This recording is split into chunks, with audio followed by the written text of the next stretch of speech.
कंदासीं। कलयुग में पार थियणो अथव, भगवान जी कथा, भगवान जो कीर्तन, हथनि सां सेवा कयो, मुख सां भगवान जो भजन कयो, बस ॿियो कोई साधन कोन्हे। पाण खे हेठि सम्झो, तिन के खां बि हेठि, अभिमान छॾियो। भगवान खे इहा ई शइ पसंदि कोन्हे, अहंकार।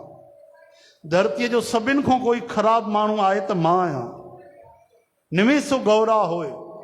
गुरु नानक देव महाराजन पाण खे नीच था चवनि, नानक नीच कहे वीचार, नानक नीच कहे वीचार।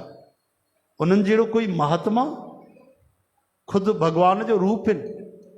असां चवंदा आहियूं न, असां साधन कंदा आहियूं, असां वॾा वॾा कम कया आहिनि, सेवा कई आहे, न।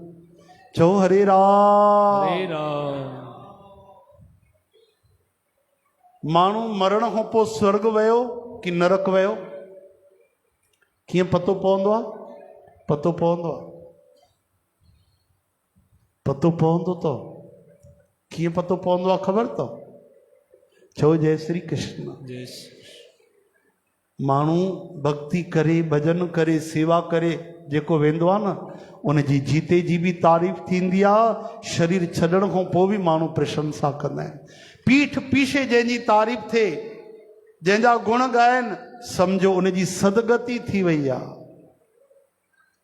उहे स्वर्ग विया आहिनि, उहे वैकुंठ विया आहिनि। चओ हरे